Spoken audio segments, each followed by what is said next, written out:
핀란드는 세계 행복지수 1위를 차지하는 국가로 이곳에서의 소박한 삶은 곧 행복한 삶을 보장한다고들 말합니다. 하지만 이 완벽해 보이는 통계의 이면에는 그 어떤 행복도 느끼지 못하는 한 여자가 있었습니다. 안정적인 직장이 있고 생활에 궁핍함이 없으며 주변 사람들의 부러움을 사는 삶이었지만 그녀의 하루하루는 늘 공허했습니다. 그러던 어느 날 비즈니스 미팅에서 우연히 업무차 한국인 남자를 알게 되었고 그녀는 그를 따라 한국으로 향했습니다. 이 여정은 그녀의 삶을 완전히 다른 방향으로 이끌었습니다. 글로벌 행복지수에서는 50위권 밖을 맴도는 이 나라에서 그녀의 삶은 송두리째 바뀌었습니다. 문제투성이처럼 보이지만 스스로를 행복하다고 여기는 이 나라에서 그녀가 발견한 소중한 것은 과연 무엇이었을까요? 제 이름은 아미아 캐스키넨, 에미아 캐스키넨입니다. 핀란드 헬싱키에서 자라 42년 동안 세계에서 가장 행복한 나라의 시민으로 살아온 평범한 직장인이죠. 아침 7시 알람이 울립니다. 휴대폰을 집어듭니다. 창밖으로 보이는 헬싱키 도심의 풍경은 여느 때와 다름없습니다. 깨끗하고 고요하며 정돈된 거리. 트램은 정확한 시간에 도착하고 사람들은 서로에게 예의 바릅니다. 모든 것이 완벽합니다. 하지만 제 속은 그렇지 않았습니다. 저는 화장품 수입 회사의 관리자로 일하고 있었습니다. 매달 안정적인 월급을 받고 완벽한 사회보장제도 덕분에 은퇴 후를 걱정할 필요도 없었죠. 주말이면 친구들과 사우나를 즐기거나 여름 별장으로 휴가를 떠났습니다. 누구라도 부러워할 만한 삶이었습니다. 하지만 아침마다 저는 침대에서 일어나 출근할 이유를 찾지 못했습니다. 기계적인 일상을 해내고 퇴근 후 텅 빈 아파트로 돌아와 홀로 적포도주를 마시는 삶. 매일 반복되는 기상과 수면은 저를 숨막히게 했습니다. 어느 주말 친구 에리사가 물었습니다. 아미야, 너 요새 좀 우울해 보여. 무슨 일 있어? 저는 아무 일도 없다고 대답했지만 그것은 거짓말이었습니다. 진짜 문제는 제가 왜 우울한지 제 자신도 설명할 수 없다는 것이었죠. 부족한 건 없는데 가장 중요한 조각 하나가 빠져버린 듯한 기분이었습니다. TV에서는 핀란드가 행복지수 1위를 차지했다는 뉴스가 계속 흘러나왔고 전문가들은 우리의 복지제도와 삶의 질을 자랑스러워했습니다. 저는 화면을 보며 씁쓸하게 웃었습니다. 그 어떤 통계도 제 감정을 측정할 수는 없었으니까요. 사람들은 핀란드에서의 삶이 축복받은 것이라 말하지만 저에게는 그저 공허한 단어일 뿐이었습니다. 아마도 저는 진짜 행복이 무엇인지 몰랐던 것 같습니다. 그저 남들이 정해놓은 기준에 맞춰 살아왔을 뿐이죠. 좋은 대학을 졸업하고 안정적인 직장을 구하고 적당한 나이에 결혼해 가정을 꾸리는 것. 하지만 이 뻔한 틀 안에서 저는 제 자신을 찾을 수 없었습니다. 회사 업무는 갈수록 기계적으로 변했습니다. 서류를 검토하고 이메일에 답장하고 회의에 참석하는 일. 내가 하는 일이 누군가에게 의미가 있을까? 나의 존재가 정말 필요한 걸까? 이런 질문들이 끊임없이 저를 괴롭혔습니다. 회사의 거대한 기계 속 작은 톱니바퀴가 된 것만 같았죠. 밤이 되면 종종 소파에 홀로 앉아 창밖을 멍하니 내다보곤 했습니다. 거리를 걷는 사람들은 모두 바빠 보였지만 저는 제가 어디로 가야 할지 알 수 없었습니다. 목적지 없는 삶이라는 생각은 제 마음을 한없이 무겁게 짓눌렀습니다. 친구들은 연애를 해보라고 조언했지만 그마저도 번거롭게 느껴졌습니다. 관계를 시작하고 유지할 에너지가 제게는 없었습니다. 혼자가 더 편했죠. 하지만 그 편안함의 이면은 지독한 외로움이었습니다. 매일 밤 침대에 누워 천장을 바라보며 생각했습니다. 이대로 계속 산다면 10년 후에도 내 삶은 똑같을까? 그 생각은 너무나도 끔찍했습니다. 무언가를 바꿔야 한다는 건 알았지만 무엇을 어떻게 바꿔야 할지 몰랐습니다. 그렇게 무미건조한 나날을 보내던 어느 날 회사에서 긴급회의가 소집되었습니다. 상사는 새로운 프로젝트를 발표했습니다. 바로 아시아 뷰티의 중심, 한국의 중소 화장품 브랜드들과 직접 계약을 맺는 것이었죠. 현지 제조업체들과 미팅을 하기 위해 누군가 서울로 날아가야만 했습니다. 동료들은 서로 눈치만 보았습니다. 낯선 나라, 복잡한 협상, 불확실한 결과. 아무도 자원하려 하지 않았습니다. 그 순간 제 마음속 깊은 곳에서 오랫동안 잠들어 있던 무언가가 깨어나는 듯한 요동침을 느꼈습니다. 저는 번쩍 손을 들었습니다. 제가 가겠습니다. 회의실에 정적이 흘렀습니다. 평소 나서지 않던 제가 까다로운 업무에 자원하자 모두가 놀란 표정이었죠. 상사도 잠시 망설이다가 고개를 끄덕였습니다. 좋아, 아미야. 2주 후에 출발이야. 준비하도록 해. 회의가 끝나고 자리로 돌아온 저조차도 제 행동에 놀랐습니다. 왜 그런 결정을 내렸는지 저도 알 수 없었지만 한 가지는 확실했습니다. 이 공허한 일상에서 도망치고 싶었습니다. 완전히 새로운 것을 경험하고 싶었습니다. 어쩌면 그곳에서 제가 오랫동안 찾아 헤매던 무언가를 발견할 수 있을지도 모른다는 희망 때문이었을 겁니다. 2주는 눈 깜짝할 사이에 지나갔습니다. 저는 한국에 대해 조사하기 시작했습니다. K-팝과 드라마, 역동적인 경제 성장, 그리고 세계를 선도하는 독창적인 K-뷰티, 문화를 가진 나라. 알아갈수록 흥미로웠지만 동시에 낯설고 두렵기도 했습니다. 출국 전날 밤, 짐을 챙기며 불안감과 기대감이 교차했습니다. 이 여정이 제 삶을 송두리째 바꿔놓을 줄은 꿈에도 몰랐죠. 하지만 돌이켜보면 그날 회의실에서 손을 번쩍 들었던 그 순간이 제 진짜 인생의 시작점이었습니다. 인천국제공항에 도착했을 때 저는 완전히 압도당하고 말았습니다. 헬싱키 공항과는 차원이 달랐습니다. 거대하고 복잡하며 무수히 많은 사람들이 빠른 걸음으로 바쁘게 움직이고 있었습니다. 곳곳에 전광판은 화려한 빛을 발했고 공항 안내 방송은 다국어로 흘러나왔지만 제가 이해할 수 있는 건 영어뿐이었습니다. 공항을 빠져나와 마주한 서울 도심은 그야말로 역동적인 에너지 그 자체였습니다. 끊임없이 이어지는 차량 행렬, 하늘을 찔러 닿을 듯한 고층 빌딩들, 화려한 네온 사인으로 빛나는 거리. 고요하고 정돈된 헬싱키와는 너무나도 다른 세계였습니다. 이곳은 살아 숨쉬는 심장 박동이 느껴지는 도시였습니다. 호텔에 짐을 풀고 창밖을 내다보았습니다. 밤 11시가 넘은 시간이었지만 거리는 대낮처럼 밝고 활기찼습니다. 식당에는 사람들이 모여 야식을 먹고 카페에서 이야기를 나누며 24시간 편의점을 바쁘게 들락거렸습니다. 이상하게도 이 낯선 풍경은 저를 살아있게 만들었습니다. 다음 날 아침, 저는 서울 강남의 테헤란로 비즈니스 지구에 위치한 화장품 회사를 찾아갔습니다. 현대적인 오피스 빌딩 5층에 자리한 작은 회사였죠. 문을 열고 들어가자 젊은 남자가 환한 미소로 저를 맞이했습니다. 안녕하세요, 아미아 씨. 저는 김민준이라고 합니다. 그는 30대 중반쯤으로 보였고 눈빛이 무척이나 맑고 빛났습니다. 악수를 나누는 순간 그에게서 남다른 에너지가 느껴졌습니다. 그저 비즈니스를 위해 만난 딱딱한 상대가 아니라 자신의 일에 뜨거운 열정을 품은 사람이라는 것이 단번에 전해졌습니다. 회의실에서 민준 씨는 회사의 제품들을 하나씩 소개하기 시작했습니다. 이 수분 에센스는 저희가 5년간 연구한 결과물입니다. 한국 전통의 한방, 약초 추출 기법을 사용해 피부 흡수율을 극대화했죠. 그는 각 제품에 얽힌 스토리, 원료의 기원, 개발 과정에서의 고충, 임상 결과 등 모든 세부 사항을 열정적으로 설명했습니다. 오로지 숫자와 단가만 논하던 헬싱키의 제조업체들과는 완전히 달랐습니다. 민준 씨가 이야기하는 것은 제품을 향한 사랑이었습니다. 핀란드 소비자들이 까다롭다고 들었지만 저희 제품의 진정성이라면 분명 그들의 마음을 움직일 수 있을 거라 확신합니다. 솔직히 흥미로웠습니다.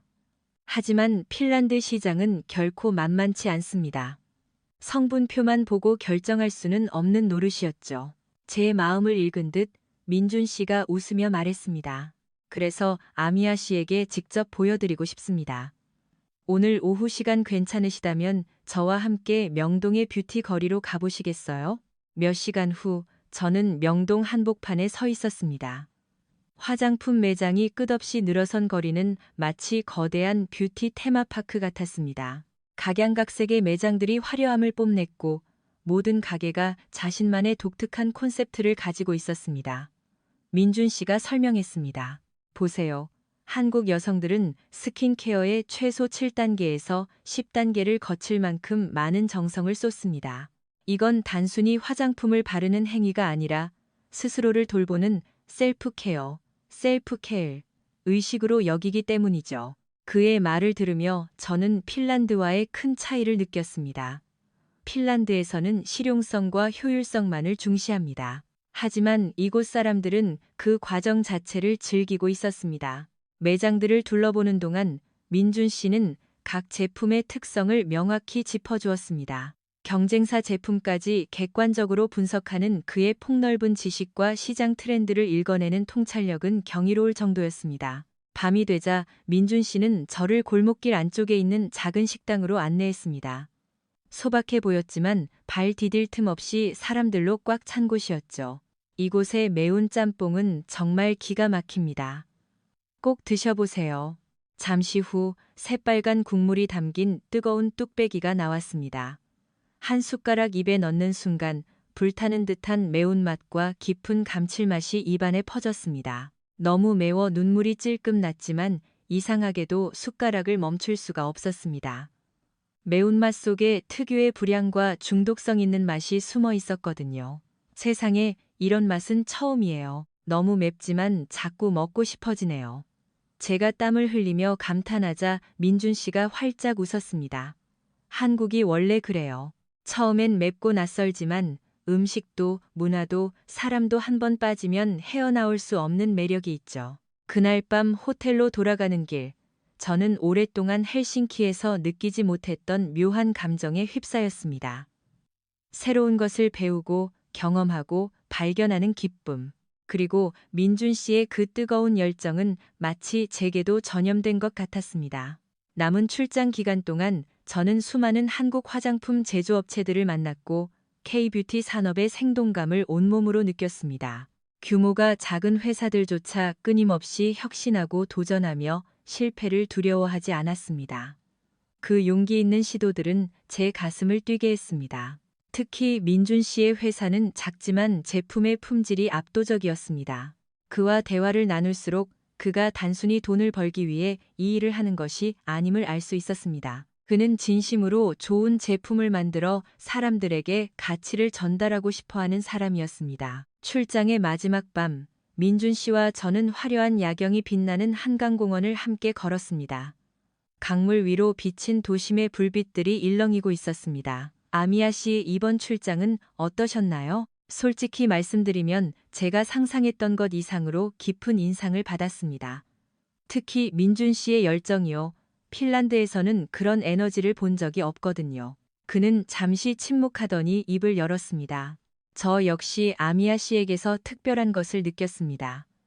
그저 비즈니스 상대로만 접근하는 게 아니라 진심으로 우리를 이해하려고 노력하는 모습이 인상 깊었어요. 그날 밤, 저는 이 만남이 단순한 비즈니스를 넘어선 특별한 인연이 될 수도 있음을 직감했습니다. 하지만 동시에 두려움도 몰려왔습니다. 핀란드로 돌아가면 다시 그 텅 빈 일상이 저를 기다리고 있을 테니까요. 가시기 전에 좋은 소식이 있기를 바랍니다. 떠나는 저에게 민준 씨가 말했습니다. 그리고 아미아 씨, 혹시라도 서울에 다시 오고 싶어지면 언제든 연락 주세요. 그의 말에는 비즈니스 이상의 의미가 담겨 있었습니다. 저는 이 출장이 끝이 아니라 새로운 시작임을 알았습니다. 헬싱키로 돌아온 저는 곧바로 계약 준비에 착수했습니다. 민준 씨 회사의 제품을 핀란드 시장에 반드시 론칭하고 싶었습니다. 서류를 분석하고 유통 계획을 세우는 내내 이렇게 일에 깊이 몰두하는 제 모습이 스스로도 낯설 정도였습니다.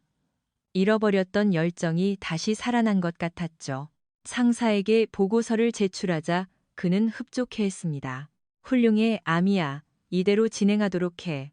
계약이 성사되고 첫 선적 준비가 시작되면서 저는 민준 씨와 거의 매일 전화와 화상 통화를 했습니다. 시차 때문에 종종 한밤중에 통화해야 했지만 피곤한 줄도 몰랐습니다. 오히려 그와 통화하는 시간이 하루 중 가장 기다려지는 순간이 되었습니다. 2달 후 첫 번째 컨테이너가 핀란드에 도착했습니다. 저는 설레는 마음으로 세관 통과를 기다렸습니다. 제품이 진열되었을 때 핀란드 소비자들이 어떤 반응을 보일지 상상하며 기대에 부풀었죠. 하지만 일주일 후 세관에서 청천벽력 같은 연락이 왔습니다. 제품의 성분 표기가 EU 화장품 규정을 위반했습니다. 전량 반송 조치됩니다. 그 말을 듣는 순간 머릿속이 새하얘졌습니다. 성분 검토 과정에서 제가 결정적인 실수를 저지른 것입니다. 한국의 표기법과 유럽 기준이 다르다는 것을 꼼꼼하게 확인하지 못했던 탓이었죠. 회사는 즉각 긴급회의를 소집했습니다. 상사의 얼굴은 얼음장처럼 차가웠습니다. 아미야, 우리가 얼마나 큰 손실을 입었는지 알아? 이건 회사에 막대한 피해를 준 거야. 동료들의 시선은 따가웠습니다. 몇몇은 동정했지만 대다수는 분노했습니다. 제가 자원해서 맡은 프로젝트였기에 변명할 여지도 없었습니다. 죄송합니다. 제가 더 주의했어야 했는데 주의가 문제가 아니야. 넌 가장 기본적인 확인조차 하지 않았어. 이거는 인사고과에 철저히 반영될 거다.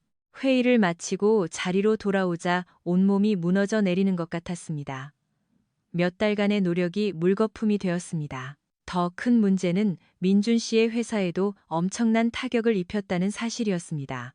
그날 밤, 저는 떨리는 손으로 민준 씨에게 이메일을 썼습니다. 나의 어처구니 없는 실수로 엄청난 피해를 주어 정말 미안합니다. 어떻게든 보상하겠습니다. 하지만 지금은 어떤 말도 공허하게 들리겠지요. 다음 날 아침 메일함에는 이미 민준 씨의 답장이 와 있었습니다. 놀랍게도 그는 전혀 화를 내지 않았습니다. 아미아 씨, 괜찮습니다. 비즈니스를 하다 보면 일어날 수 있는 일입니다. 누구나 실수를 하죠. 중요한 건 이 실패에서 배우고 다시 시작하는 것입니다. 이번에는 EU 인증부터 확실히 받고 다시 진행해 봅시다. 한국에서 필요한 모든 서류는 제가 다 준비하겠습니다. 포기하지 마세요. 그의 긍정적인 태도는 저를 더욱 부끄럽게 만들었습니다. 핀란드에서 실패는 곧 끝을 의미합니다. 한 번의 실수는 영원한 꼬리표가 되어 다시 일어서기 어렵게 만들죠. 하지만 민준 씨는 실패를 새로운 시작으로 바라보고 있었습니다. 그의 말에 저는 얼굴이 화끈거리면서도 가슴 속에서 무언가 강렬한 변화가 일어나는 것을 느꼈습니다. 며칠 후 저는 중대한 결심을 했습니다. 상사의 사무실로 찾아가 사직서를 내밀었습니다. 아미야, 대체 무슨 짓이야? 이 프로젝트의 끝까지 책임을 지고 싶습니다. 회사 밖에서 제 힘으로 다시 시작하겠습니다. 상사는 믿을 수 없다는 표정이었습니다. 미쳤어? 실패한 프로젝트를 혼자 해보겠다고 그 안정적인 직장을 버리다니. 저는 단호하게 대답했습니다. 네, 맞습니다. 이번에는 제 방식대로 제대로 해보고 싶습니다. 그날 밤 집에 돌아왔을 때 정말 오랜만에 심장이 빠르게 뛰는 것을 느꼈습니다. 두려웠지만 동시에 살아있다는 감각이 온몸을 휘감았습니다. 저는 민준 씨에게 전화를 걸었습니다. 민준 씨, 핀란드에서 당신 제품의 독점 유통업자가 되고 싶어요. 작게나마 제 회사를 세울 계획입니다. 수화기 너머로 그의 놀란 숨소리가 들렸습니다. 회사에 사표를 냈다는 건가요? 네.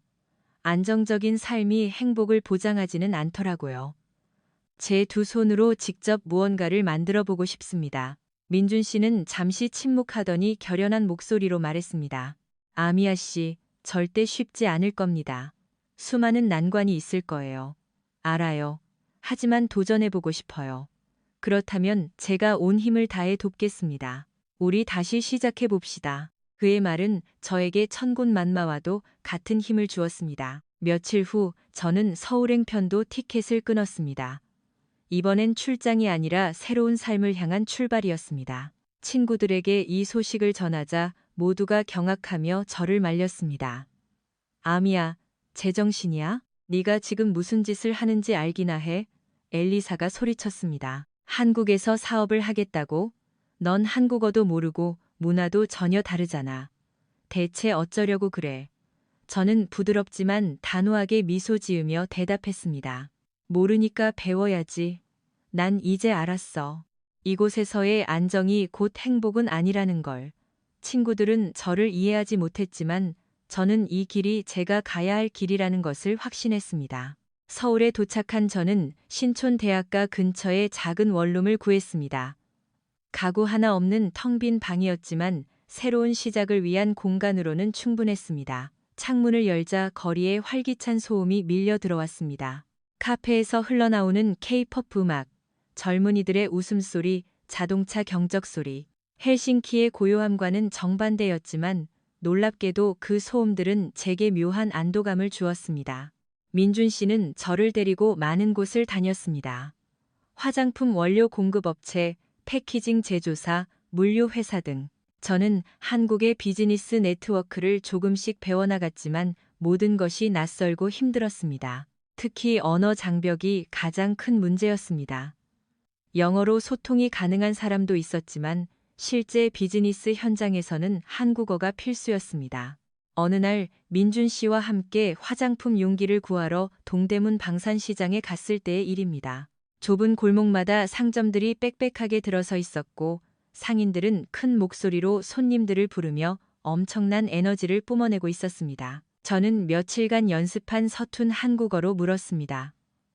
이거 얼마예요? 제 억양이 우스웠는지 상인이 껄껄 웃으며 대답했습니다. 아이고, 외국인이네. 하하하. 이거 한 박스에 0원, 2,000원이에요. 숫자에 익숙하지 않았던 저는 당황하며 잘못 대답하고 말았습니다. 200만 원, 2밀리언이요. 상인은 박장대소하며 손사래를 쳤습니다. 아니, 2,000원, 천천히 배워요. 내일 또 와요. 민준 씨가 통역을 도와주었지만 저는 쥐구멍에라도 숨고 싶을 만큼 수치스러웠습니다. 핀란드에서는 인정받는 비즈니스 우먼이었는데 이곳에서는 한국어 숫자 하나 제대로 못 세는 이방인일 뿐이었습니다. 그날 밤 원룸으로 돌아온 저는 노트북을 켜고 한국어 학습 앱을 열었습니다. 유통계약서를 검토하고 시장 조사 자료를 정리하다 보니 새벽 2시가 훌쩍 넘었지만 진도는 지지부진했습니다. 모든 것을 온전히 제 힘으로 해내야 한다는 압박감에 눈물이 날 것 같았습니다. 며칠 후 민준 씨 회사의 회식 자리에 참석했습니다. 한국의 기업 문화를 배울 좋은 기회라 생각했지만 결코 만만치 않았습니다.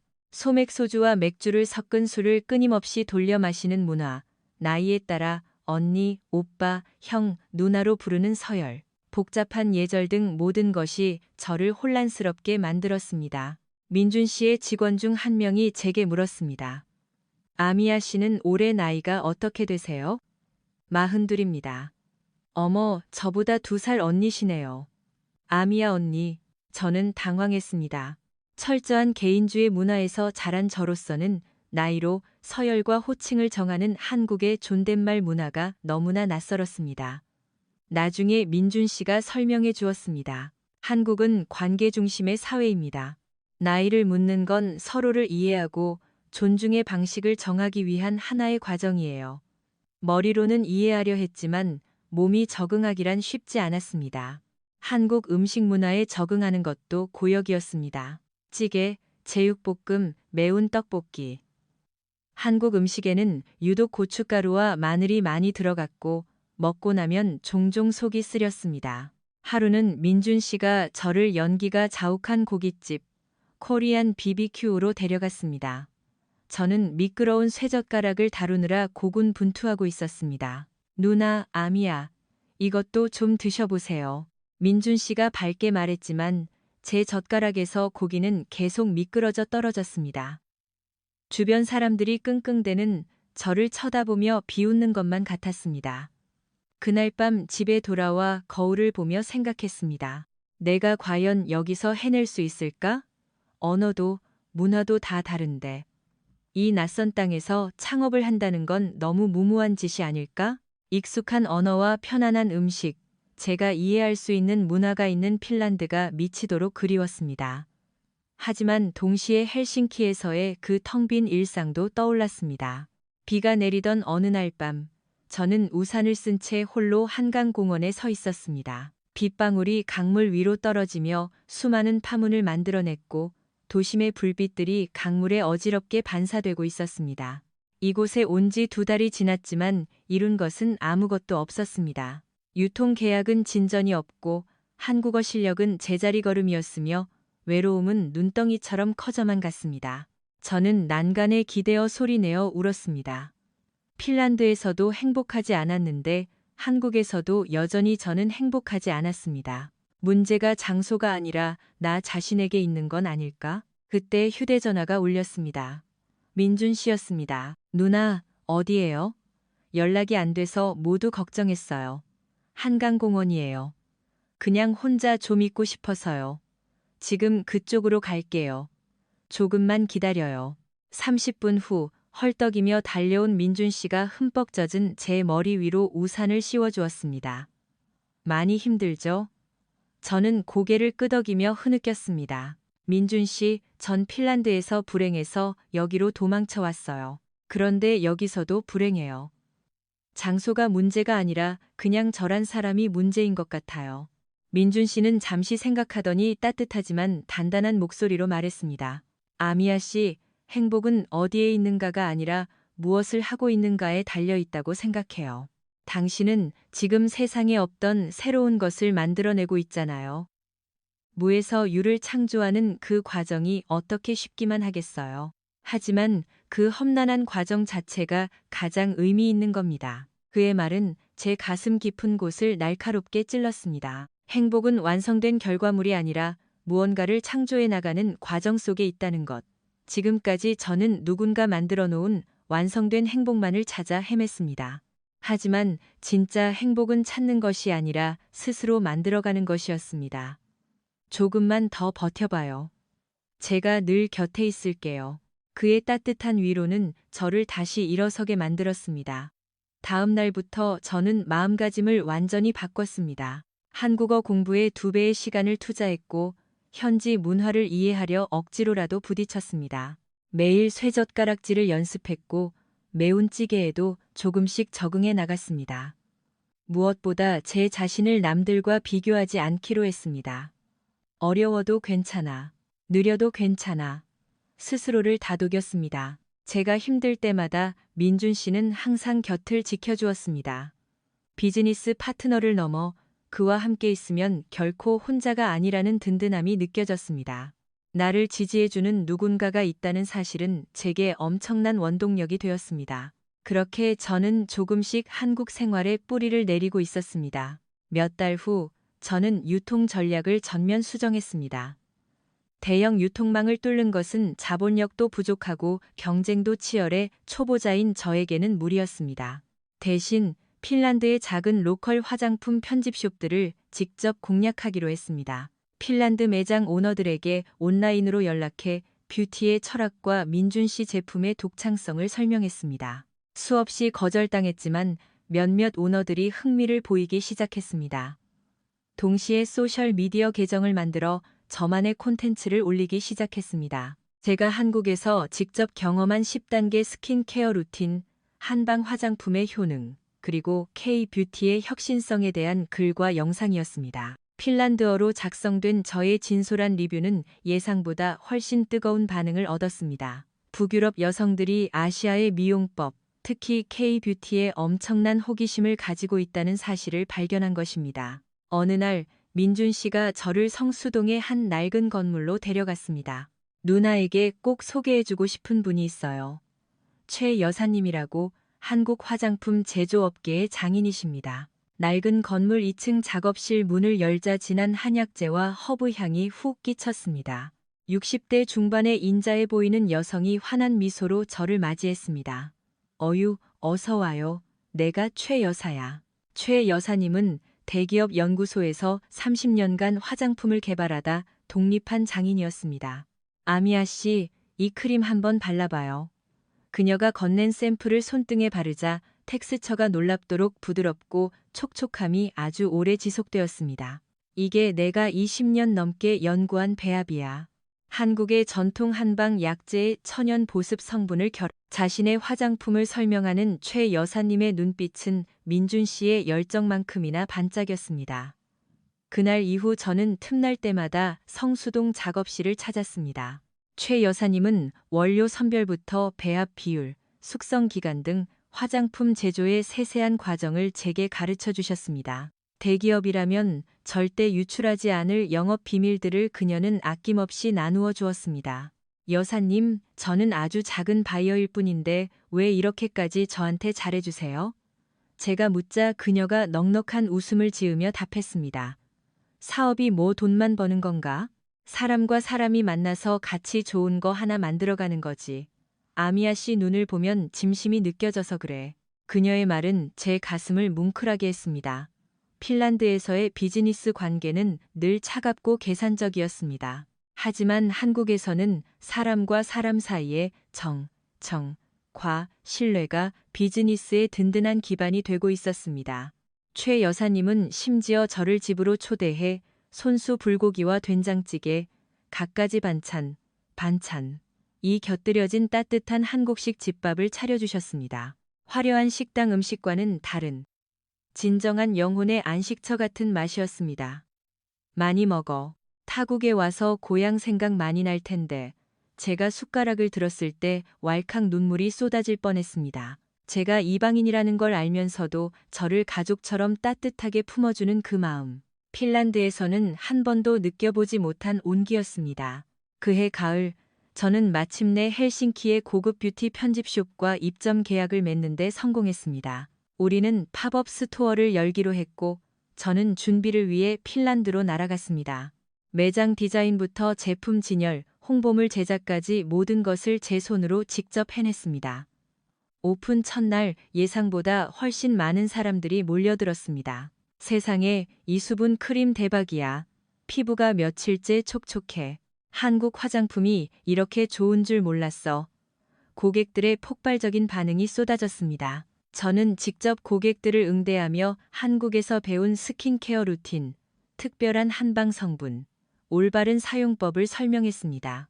핀란드어로 전하는 제 열정적인 설명에 한국에서의 생생한 경험담이 자연스럽게 녹아들었죠. 첫 주 매출은 목표치의 3배를 훌쩍 넘겼습니다. 떨리는 손으로 민준 씨에게 전화를 걸었습니다.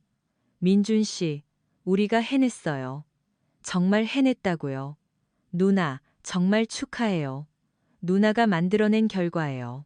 수학이 넘어 그의 목소리도 감격에 겨워 떨리고 있었습니다. 작은 성공이었지만 제게는 세상 무엇과도 바꿀 수 없는 커다란 의미였습니다. 실패의 밑바닥에서 스스로 일어서서 만들어낸 결과였으니까요. 서울로 돌아온 저는 사업 확장에 박차를 가했습니다. 스톡홀름과 코펜하겐의 매장들과도 연이어 계약을 성사시켰고 소셜미디어 팔로워는 급증했으며 온라인 주문도 폭주했습니다. 밤을 새워 일하는 날이 다반사였지만 피곤하지 않았습니다. 오히려 하루하루가 살아 숨 쉬는 듯 의미로 가득 찼습니다. 무언가를 창조해 나가는 과정은 그 자체로 크나큰 기쁨이었습니다. 최 여사님은 오직 저만을 위해 북유럽인의 피부 타입에 완벽하게 맞춘 스페셜 라인을 개발해 주셨습니다. 고마워요, 아미아 씨. 덕분에 내 평생의 도전을 새로 시작하게 됐네. 저와 민준 씨의 관계도 한층 깊어졌습니다. 단순한 비즈니스 파트너를 넘어 서로의 삶을 지지하고 영혼을 나누는 동반자가 되었습니다. 어느 날 민준 씨와 함께 서울의 야경이 한눈에 내려다 보이는 남산 서울타워에 올랐습니다.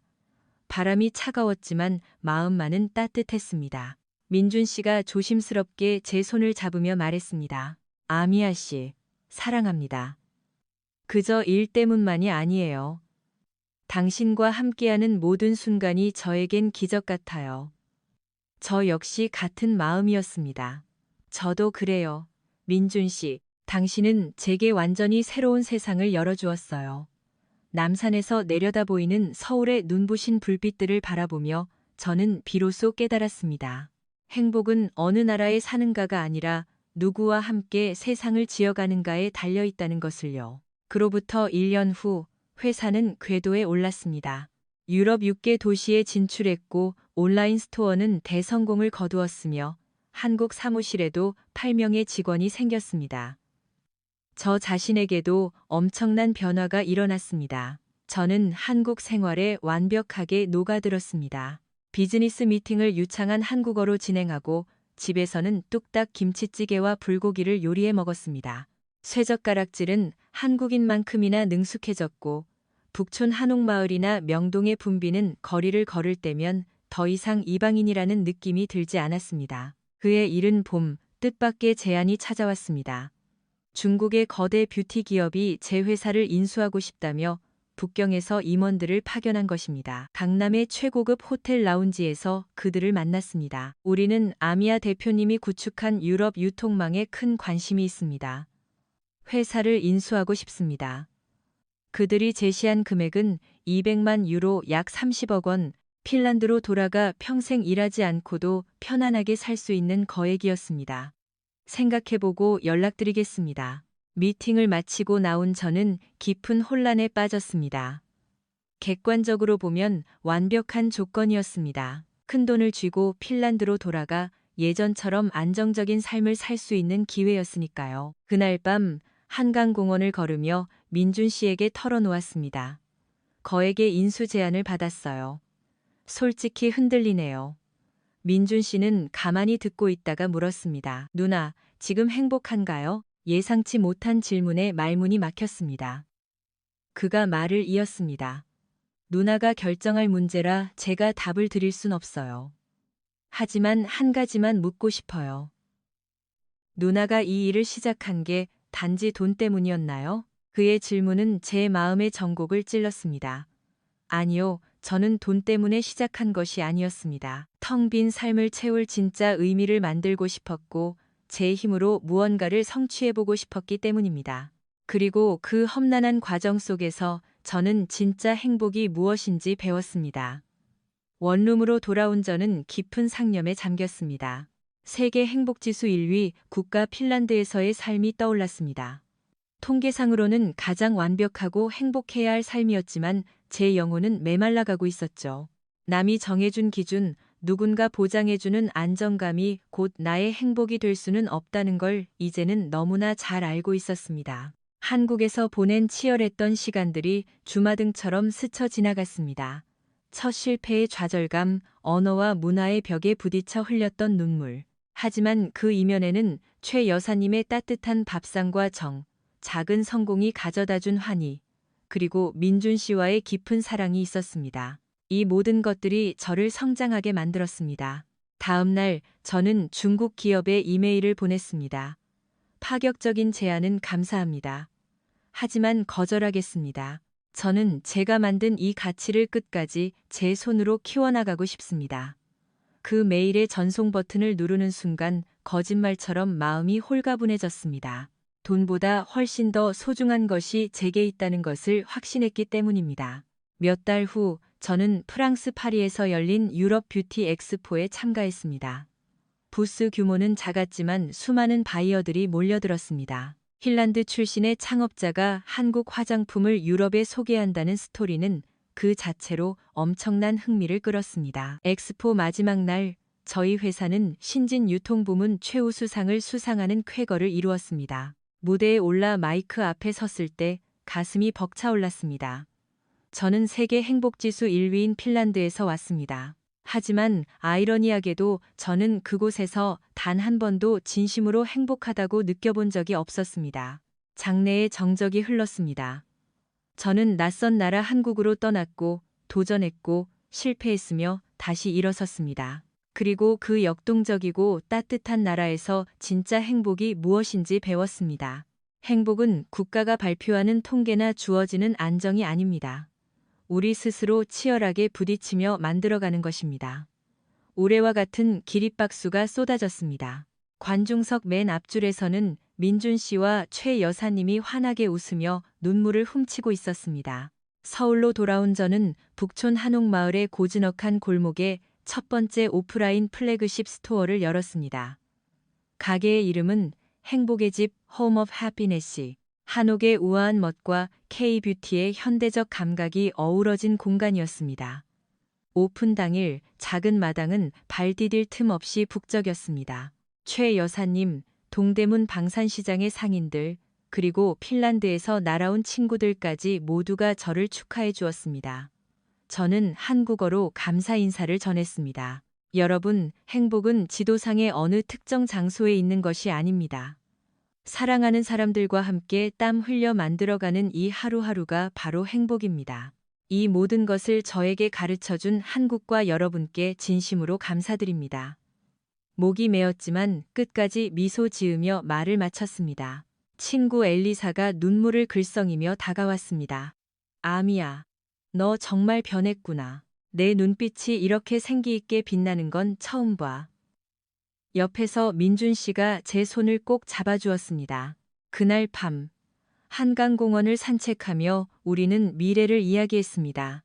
아미야, 우리 결혼합시다. 네, 좋아요. 소박한 프러포즈였지만 그 어떤 화려한 말보다 깊은 울림이 있었습니다. 그해 늦가을 부모님과 친구들을 만나러 잠시 핀란드에 들렀습니다.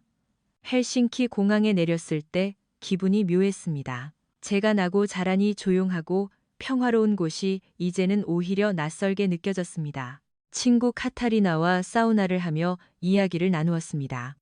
아미야, 한국에서의 삶은 어때? 정말 행복해? 그래도 핀란드가 행복지수 세계 1위잖아. 여기가 더 살기 좋은 곳 아니야? 저는 부드럽게 웃으며 대답했습니다. 카타리나, 솔직히 말할게. 난 핀란드에서 행복하지 않았어. 모두가 행복하다고 하니까 나도 그런 척하며 살았을 뿐이야. 통계가 내 개인의 행복을 증명해주진 않더라고. 하지만 한국에서는 끊임없이 도전하고 좌절하고 다시 일어서는 그 치열한 과정 속에서 내가 진짜 살아있다는 걸 느꼈어. 그리고 나를 믿어주는 사랑하는 사람들을 만났지.